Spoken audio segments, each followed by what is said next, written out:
What's up, everybody? It's May 4th, 2020, and this is episode 47 of the Clappercast. I'm Burke. I'm Sean.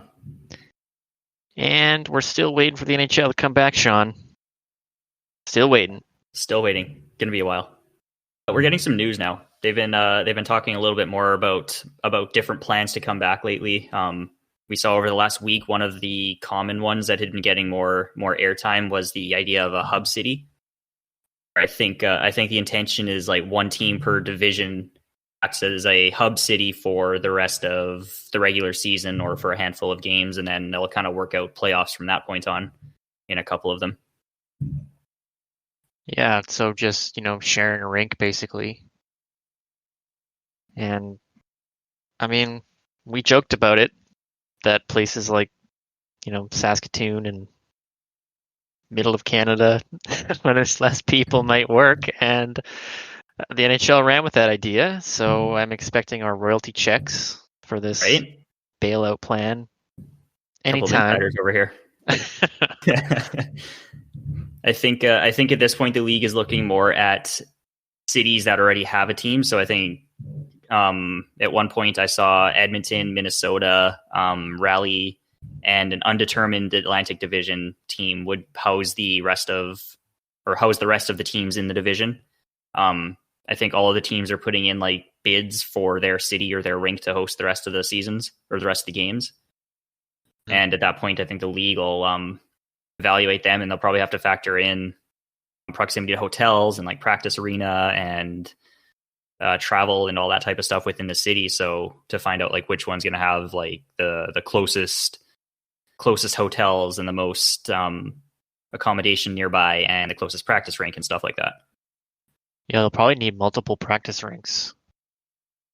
For sure. To just eliminate exposure and stuff and cross-contamination and all that. I said it before too, like presuming it in this situation is just a logistical nightmare to try and coordinate the amount of quarantining and testing and sanitation and distancing between team and various team employees and off-ice employees. Never mind the players themselves. Yeah.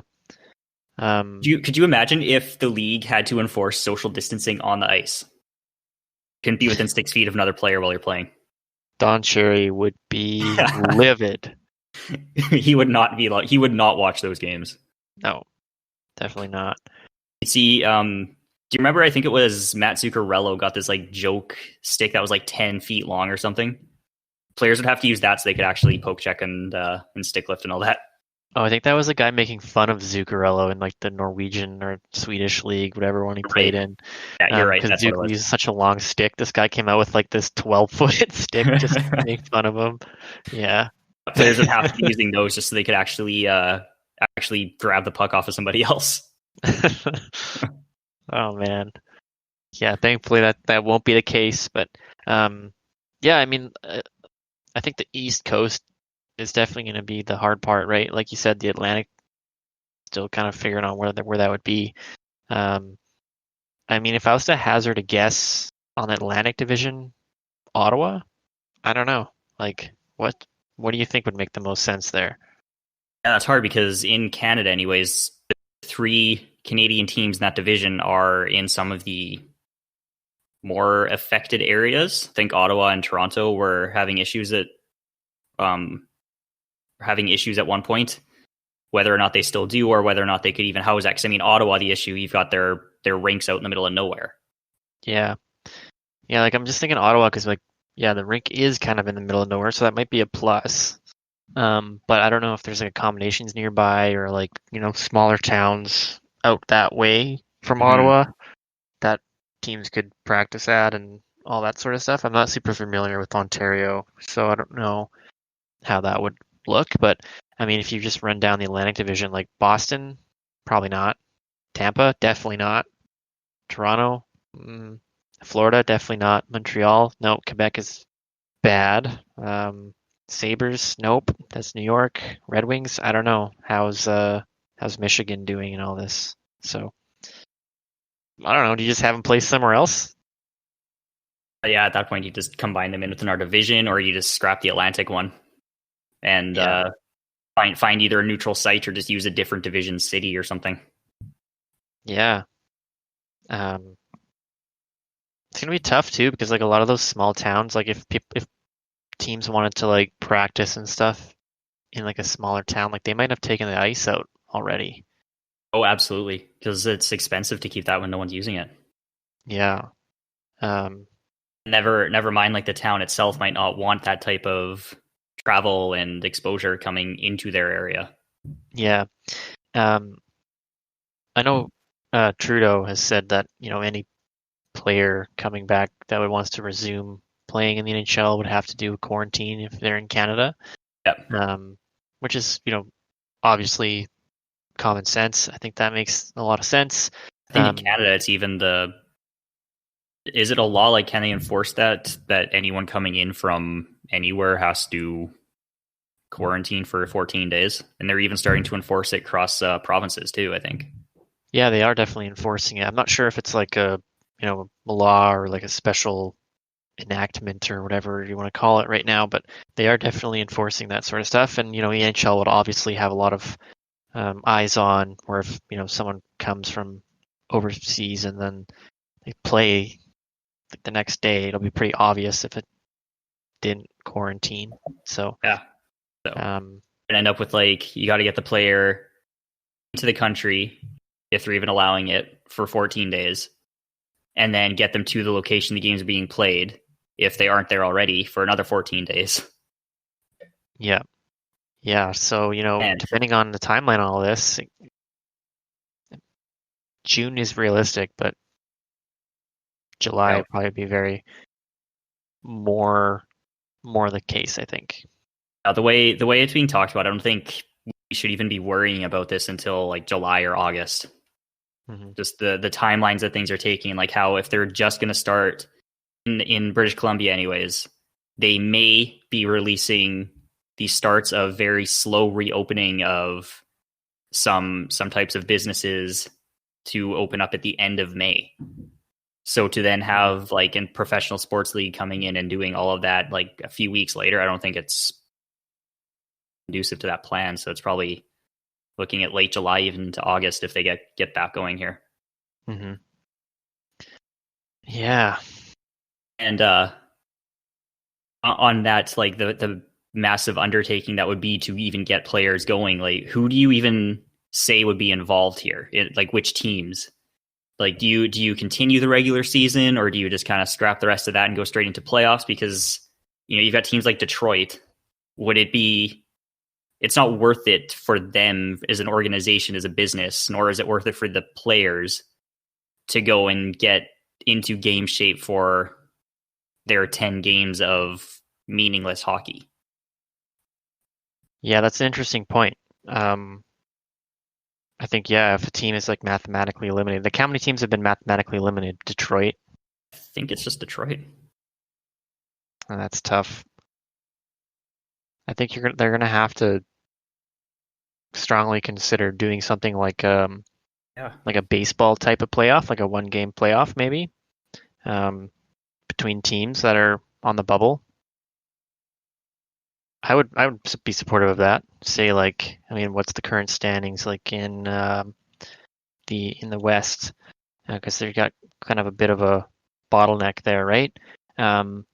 So you have like Canucks, Jets, Preds, kind of all in the race there. You've got like you said, and the Wild are all within 4 points of each other. Right, and the Wild, yeah. So maybe do a 2-2 1-game playoff and see who makes it, and then go right into playoffs maybe. Yeah, so like because the MLB does do that, right? Where they have the 1-game playoff for a wild card. Yep. Yeah. So something like that could be an option. Yeah, the only thing is like, do you do that based on current points or points percentage? Because there hasn't been the same amount of games played, Okay, you mentioned that, and I'm looking at the standings right now. So you've got Calgary sitting in on this side, anyways. Calgary sitting in third in the Pacific, but they've got a 486 point percentage. Vancouver's got 1 point less, but a 500 points percentage. Yeah, it could have a very meaningful impact, right? How they determine Definitely.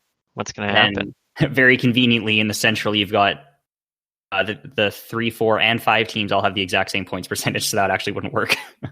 Oh, You'd have to God. go into other tiebreakers. Because why not, right?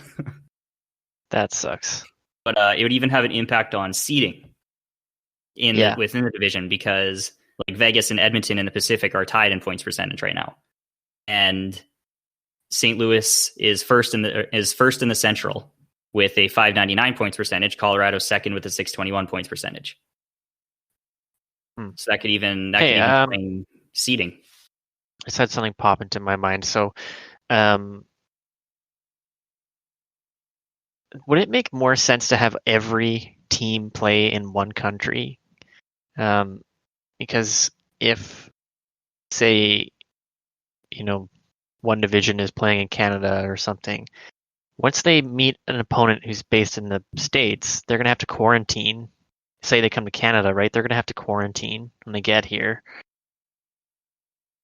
So it's going to make it, it's going to have a bit of more of an impact. It would cut down on the time between phases of the rest of the season. Mm-hmm. I have also seen that I'm pretty sure certain provinces in Canada are also enforcing a quarantine when you're just traveling interprovincial. Yeah. I think I heard between for sure Alberta and BC you have to quarantine for 14 days as well. So that might even be, it would make more sense initially for sure to have everyone quarantined under the same umbrella. And then you might still have to do the same transitioning from regular season to playoffs or between rounds or however they work that. Yeah. Yeah, it's going to be a logistical nightmare with that sort of stuff. That would be weird in the playoffs because you're not going to want them traveling. So would you have all of the games played in one city, or would you restructure it so it's the first 4 games are in the home city or in the higher seed city, and then the remaining 3 are in the lower seed? Or, however they want to. I don't know, man. You just play them all in the same city. Yeah. No home ice advantage, really. It's just you get last trade. That'll be the only, or last change. That's the only home ice advantage. Pretty much. There's no fans. You know what they could do, which would be kind of funny, is there's some sort of live stream into the arena with fans cheering or something that are watching the game. It's put a laptop or a tablet in every single seat with the volume on, just a massive Zoom chat. Yeah, that could be fun, but yeah. Yeah, I mean, I think like you said, the teams like Detroit, probably the Sharks, the Devils. Sharks are technically able to make it if they win every single game and Calgary or Edmonton lose all of them. But yeah, there's no real chance. But teams like that, you just cut them out. Or it's they can opt out. A little easier. Yeah. It's they opt can out. Their players or the organization itself just opts out. We're not going to make it. We're not going to go through the hassle and waste of resources. Yeah, opt out, and then their points percentage or something determines their seeding in the draft. Something like that, or in the lottery. Because it's if you can cut out even a few teams, it's gonna make it easier to manage. Because then that's we'll just ballpark 75 people you don't have to find accommodation for and provide training facilities for and whatever, right? So yeah, kind of wild. Speaking about the draft, what's that going to look like? So I've been seeing over the last couple of days a lot of increased discussion about the draft still being held in June. They actually kind of are talking about holding it in early June. So this would still be before the season is even done, which would be interesting to see if they hold out players until the next season, or if the current season extends long enough to the point that it would pass over where they would normally be allowed to play with their current team, do they get to play in the playoffs even, for example? They were supposed to have a meeting today, earlier this afternoon, and there's an announcement expected within the next couple of days here on the future of that. So I'll be interested to see how they handle that.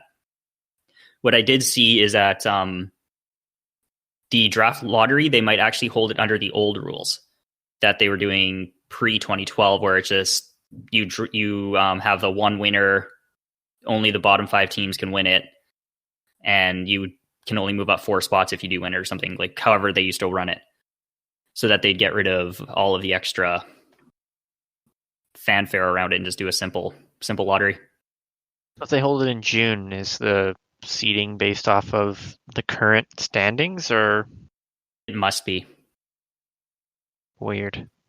This is gonna be such a weird, like, this is gonna be like one of those like asterisk years in like books and like stat websites and everything, you know, like for eternity. People are gonna look back and be like, oh, 2020 was the year where the draft. It's gonna be like a trivia question, like, oh, the draft was held before the season ended. You know, like stuff like that. Absolutely, yeah. It's gonna be such a stat guy year. Oh man, so it's so weird to think about. Interesting thing to see for me about that is that Ottawa currently holds the 2nd and 3rd picks based off of standing seating. Thank so they'd you, have, Sharks. yeah, they'd have like the 2 and 5 chance of getting the first overall pick. They'd have the highest chance between their 2 picks. Wow. I still can't get over that. You know, no one expected that first round pick to be anything, and here it's sitting. It could be the number 1 overall pick. Yeah. For them to have a 2 team that didn't finish picks last has the greatest odds of getting the number 1 pick. Yeah, the Buffalo Sabres intensify. Yeah, wow. I mean, in a draft as deep as this one is supposed to be, you have the chance to get 2 players like Alexis Lafreniere and Quinton Byfield or Tim Stützle, whoever they pick out of those. Like, that's going to be massive for their rebuild to get that type of star power coming in at once. They knew it was coming. See, they've been, you know what their secret is? They've been existing in a shit show for years. So they've been building a tolerance to this. All these other teams, they don't know what to do right now. But Ottawa's in their element. Yeah, right? This is just another thing for them. It's another day. I have prepared for this. Yeah. They're ready for it. No, but they're going to potentially be able to draft 2/3 of an elite first line. God the next damn. 15 years if they actually pay their talent for 15 years and have amazing players. Like, they're gonna look like be a league changer. They look like geniuses. And we all know that's not the case. It's just secret geniuses or dumb luck. Yeah, they really owe the Sharks a big time. Yeah, and then I mean, you see on the other side of that trade with, you know, Karlsson signing the giant contract and then immediately spending the whole season injured for a variety of things. Like, I'm pretty sure he played okay when he was there, but like, the injuries took a toll on him throughout the whole season. This is probably actually good for him to get so much of a break to actually heal up properly. Yeah, I remember last year's playoffs where he was playing like on one groin basically, and was it was just brutal to watch. And that other year when he was the Ottawa Senators in the playoff playing on one foot. Yeah, he's really had a tough go, because you remember like his Achilles got sliced too. Oh yeah. Wasn't that Matt Cook that did that to him? Yes, that was. Yeah. What a great guy. So yeah, he's really had a lot of injuries. So like, what a roller coaster that whole saga was, because kind of look back at it, and I know it's kind of like rose-colored glasses, but like, did Ottawa maybe see the writing on the walls there and just, you know, this is a great player, but, you know, he's slowing down, and he's at an all-time high after that playoff push. Yeah. It's It's looking like a shrewd So, move, but it was a tough one to pull off. yeah, that's going to be one of those storylines you kind of hold on to in the back of your mind for a couple of seasons just to see how he rebounds next year. Yeah. And if he can actually get himself healthy and not broken or less broken, will he rebound? Sure. Will he still be the same dominant player? Because I mean, the whole thing with him is like he's okay defensively, but the thing is that he was so good offensively that it by far countered that out with his skating and his ability to create offense and transition and everything. So if he can't do that very well, then he's kind of a slightly above average player, I guess. Yeah. Yeah, and like the Sharks with Burns kind of in that spot that, he would like. Kind of a weird fit, but do you remember the Sharks to be that bad? Remember right before that Senators trade happened, I was playing NHL, I want to say it would have been 18, and I started a franchise mode. I sent you a picture because the Sharks had just traded for Erik Karlsson. I sent you a picture of their number one D pairing, like, holy shit, this would never happen. And then a week later, the Sharks traded for Karlsson. Yeah. Still never going to forget that. Yeah, it's one of those, like, oh man, this is never going to be a thing. And then it's like, yep. Oh, okay. I guess it is. And then turns out it's not as quite unreal as you thought it would be. Yeah. Yeah. Moving along. You have anything else you wanted to go into here, Sean? Yeah, so I saw earlier today that it's the 11-year anniversary of the Sidney Crosby, Alexander Ovechkin dual hat-trick game. And I thought, that's yeah, I mean, look how far we've come in the last 11 years between those two players, between those two teams. Yeah, we've seen the Penguins kind of continually be decent. We've seen 2 more cups go to Pittsburgh. We've seen Washington get theirs and finally slay the demon in the Penguins to get there. Yeah, so it's kind of like any other way. Oh no, it turned out okay. Yeah, it's. I mean, reminiscing over the last 11 years since that game or since that series. You're a Caps fan, so you're kind of more invested in it than I am. But how do you see this rivalry between these two players? It's been fierce, man. Like, it's been really, really strong. But I see it more as the teams. Like, I mean, yeah, Crosby and Ovechkin have like chirped each other a few times on the ice and had some interactions, but it's really been Caps Pens. Like, it's been greater than those two players. You've got a lot of insane moments like that. Dueling hat trick game. You've got the Kunitz, OT Game 7 heartbreaker. You've got the Kuznetsov breakaway goal. You've got moments like David Steckel elbowing Crosby in the head, leading to one of his major injuries. Niskanen cross-checking Crosby in the head in playoffs. Ovechkin, I think he ran into who was it? I can't remember who it was. We charged somebody on the Penguins, but it's been brutal, and they always play each other in playoffs, so it's been really fun to watch. Because kind of remember at the beginning of it, around maybe the 2010 season or so, that a lot of people felt that rivalry was basically just a manufactured thing to kind of get some sort of storyline or content going on the newscaster side.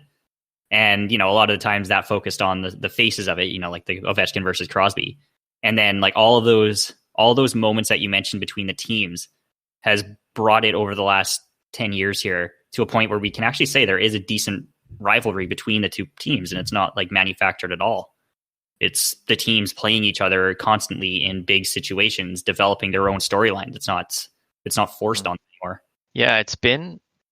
I think part of it's probably the 2 really hyped up draft picks. You've got the next one, Crosby. You've got the Russian phenom coming over. Even Ovechkin being delayed in his start playing in the same year as Crosby as rookies. Their teams both being kind of shit, and then kind of coming back up to being great with the the progression of both their careers. You really saw Crosby jump into that leadership role early. Get into the series against Crosby Detroit. saved the Penguins. Yeah, absolutely. Because they were kind of on the verge of being moved or sold or whatever until Lemieux came in and Crosby came in and kind of saved them. So it goes beyond the on the ice stuff too for Crosby in Pittsburgh.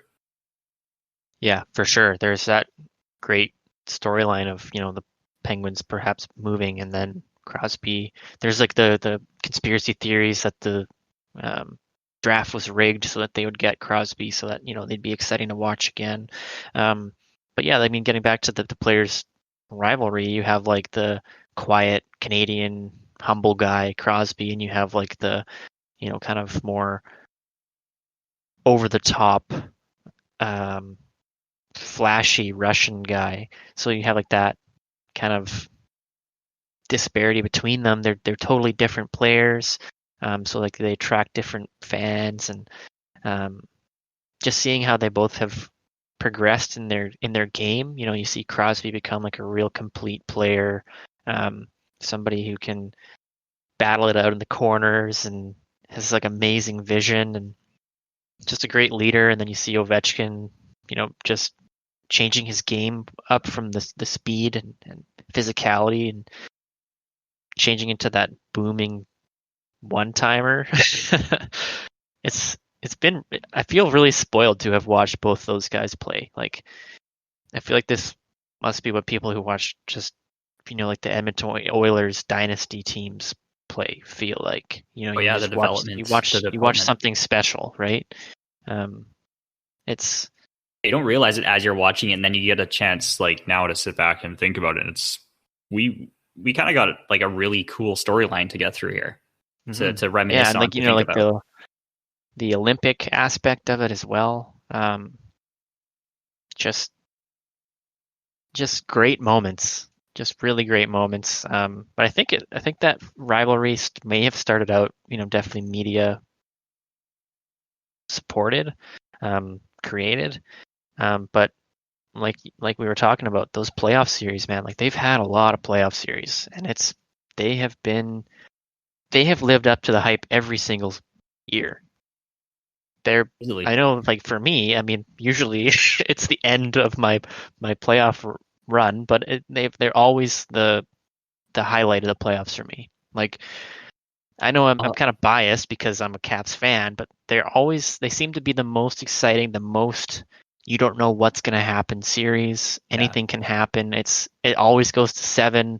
I mean, how many times to these series? Like, how many times were the Capitals and Penguins like first and second in the league, basically?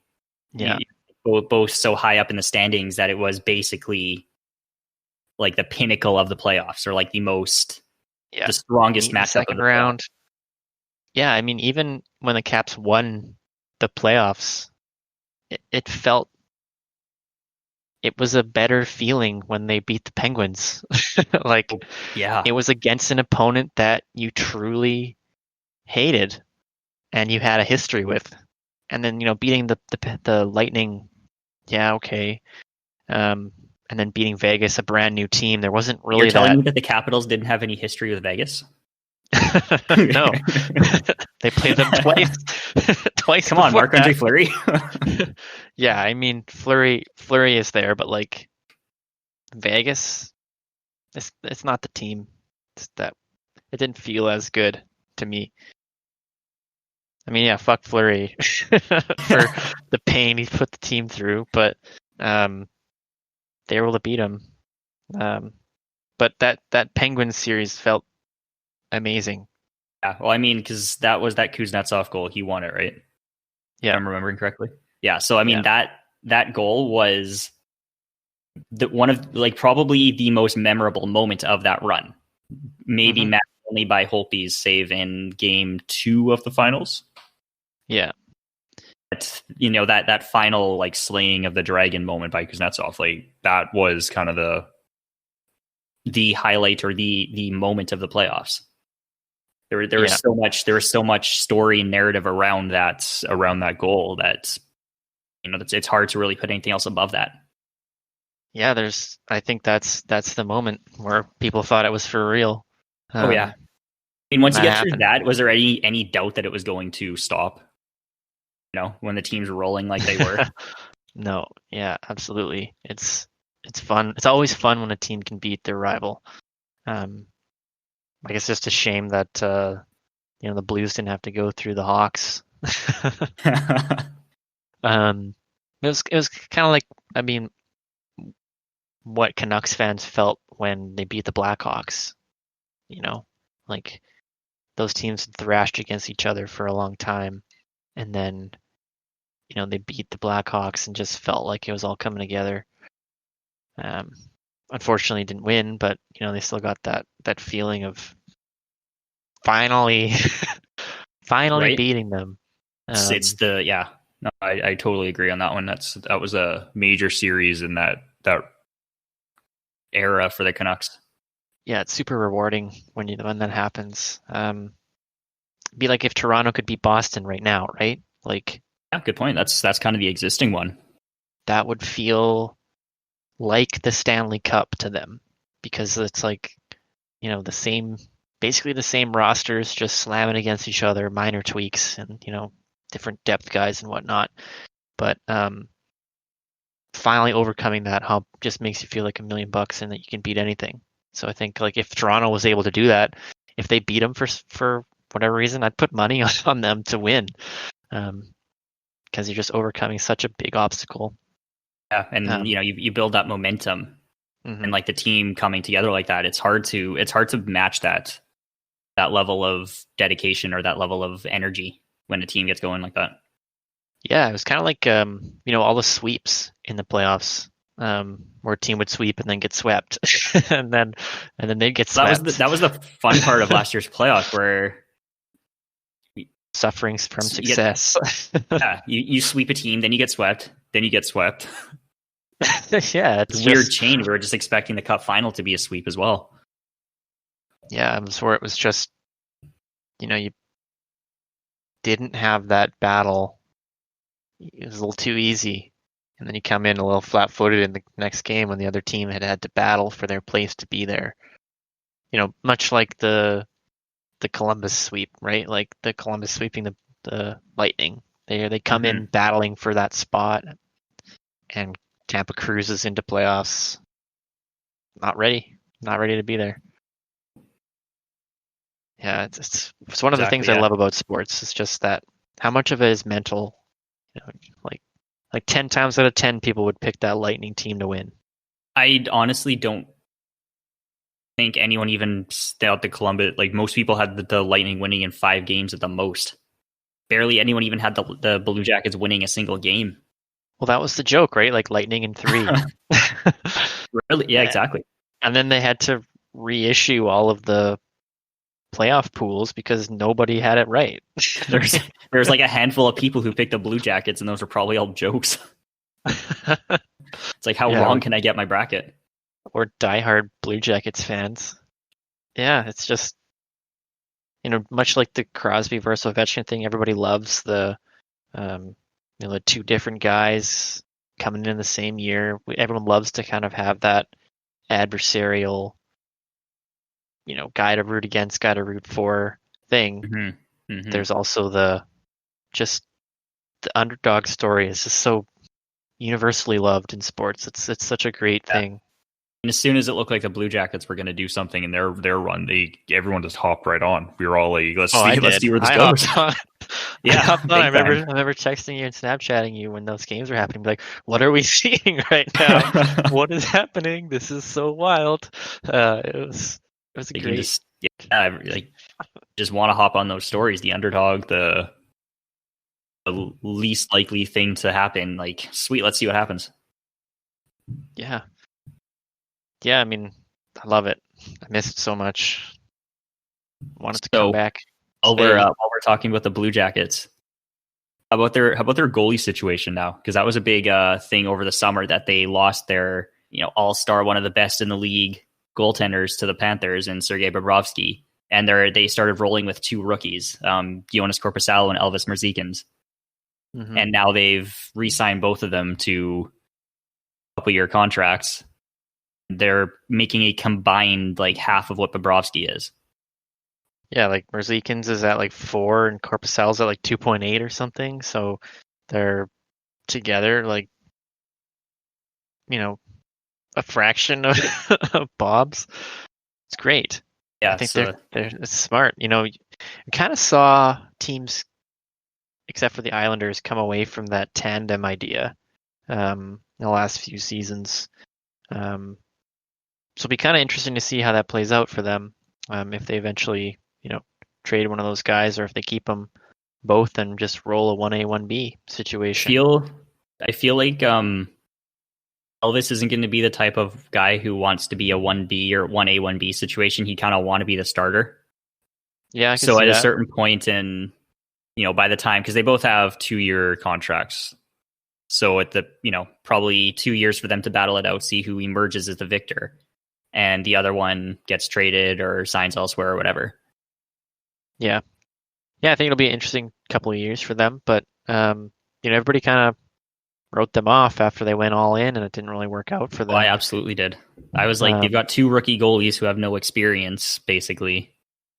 Neither of them are looking too promising. Like one of them's supposed to be good, but goalies don't usually develop for a little bit into the league. So I wasn't expecting much out of them, and sure enough, they proved me wrong big time again. And they held their own. They helped the Blue Jackets stay competitive. Yeah.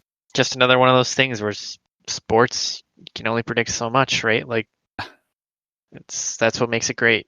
If you knew what was going to happen every game, and you'd get bored. The emergence of a couple great goalies, and Bjorkstrand coming out as a fucking sniper. Seth Jones really, cementing his place as one of the top D-men in the league. How's that trade looking now in retrospect? Oh, Seth Jones for Ryan Johansson. Yeah, I mean, I think they both kind of got what they wanted. Yeah. Preds had that run, and then really think they would have had a different outcome if Johansson wasn't hurt in the final. He had that weird compartment syndrome in his leg, remember? Right. I think he would have really helped them in the for sure. He would have been huge for their depth. Being at the time, he was like one of their best centers. So it's a huge loss against a team like the Penguins, who have 2 of the best centers in the league. Yeah, kind of need your 2-way center, your best players going. Yeah, but Columbus is really reaping the benefits right now, taking advantage of that defensive depth that Nashville had. Yeah, grabbing Jones the expendable one and getting future Norris winner Seth Jones. Yeah, there's no way he doesn't. Like, it'll probably be a year or 2 while everyone else gets their trophies ahead of him, because he's only 25 right now. But give him another 2-3 seasons, he's absolutely going to be on that ballot. Oh yeah, for sure. If he's not already this year, to be honest. Yeah, and I think with Korpisalo and Merzlikins, if they can flip one of those guys for some some forward prospects or something, I think that would be good for them. Just play up the tandem while you can, and get back some of that shit that you sent out to get guys like Duchesne and Dzingel and all that. Yeah, because I mean, they're really gonna want those better forwards in it, like, very soon. With between like Jones and Werenski, you've got one of the best pairings in the league. Mm-hmm. So you're gonna want like one of the better forward lines to go along with that and take advantage of having just this dominant top unit and dominant top power play unit to just overpower really the opposition. Kind of fill the gap that the Breadman left. I think if they just kind of hang on to what they've got and be smart about it, I think they can be back in there. And the good news is that they're playing well still. Like they're right in there as the kind of that blue collar Torts team. Exactly. So maybe they want to keep that identity and just bring in more guys like that. If it works, right? Yeah, for sure. That's the thing. That's the thing. You make a good point with the Tortorella coach team is that he's probably going to look more for the hardworking, grindy type players versus skill to fit into his systems. Yeah, absolutely. So with those contracts as well, this is in particular is $4 million per year. How do you feel about that number value for a goalie with like 20 games of experience in the league? Yeah, it seems a little high. He obviously was a stud, but that's a small sample size to go off of.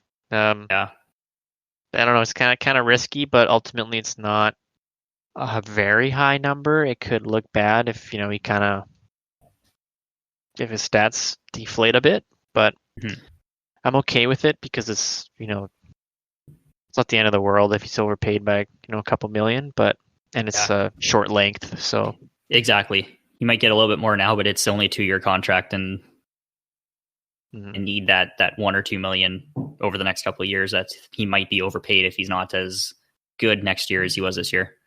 Yeah, and plus if he stays at that level, like that's a bargain. If he stays that good, that's a steal. They're gonna have to pay him, at the end of that. But that could be a really attractive trade chip too if they really need forwards or something down the road. Could flip them, keep Korpisalo or whoever else they've got. They've got Kivelniks or whatever. Just Merzlikins' name spelled a different way. Columbus is just like mashing the keyboard with their goalies. Yeah.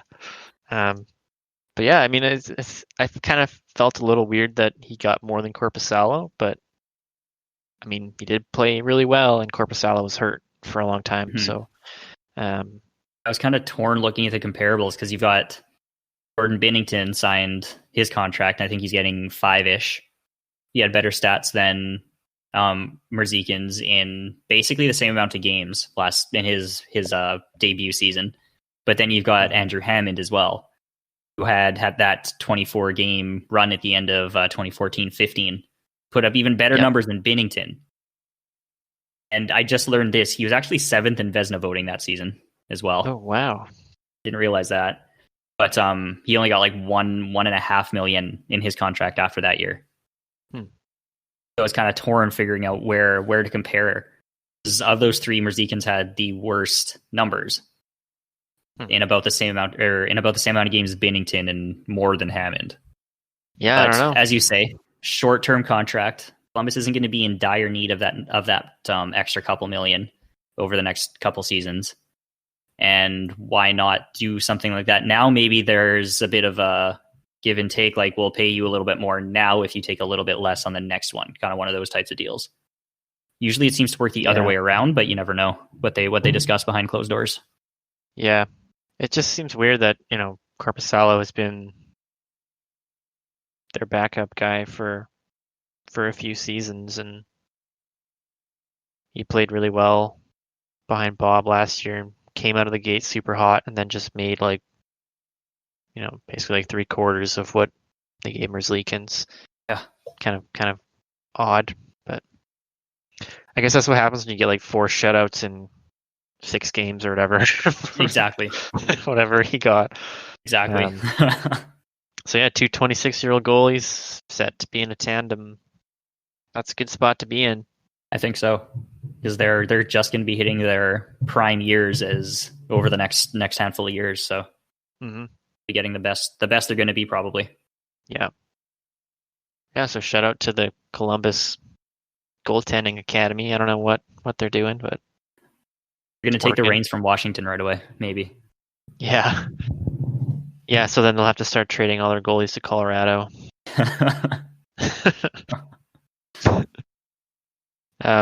Grubauer apparently is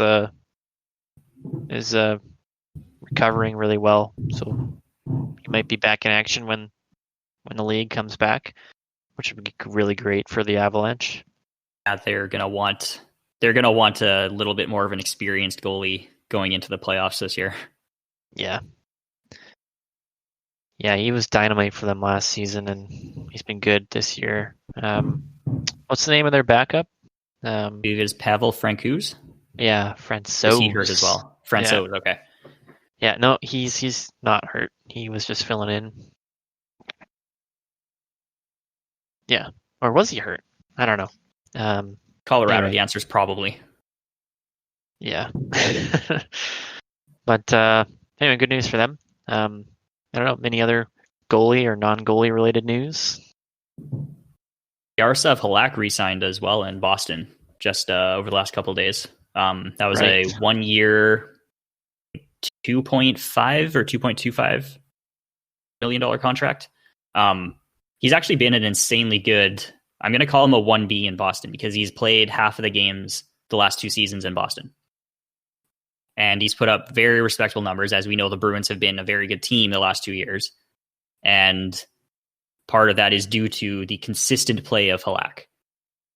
Putting up a 922 and 919 save percentage, 234, 239 goals against average. Like those are consistent numbers. And that's the level of play that has helped the Bruins be as dominant as they have been the last 2 years, especially as he's been splitting the games basically with Tuukka Rask between injuries and whatever's gone on there. Yeah, it allows Rask to play his best, right? There's always a risk of playing your goalies too much, and having a guy that everybody's got faith in to play the game 2 of a back-to-back or whatever, 1 out of 3 games, or even close to 1 out of 2 games for Halak is, it really puts the team in a good place to have faith in that guy. And it seems like Halak's been in the league forever. He dates back to 2006, 2007 with Montreal. Yeah, I mean, I'm triggered as a Caps fan. So with Halak. He's a great goalie, great backup for them.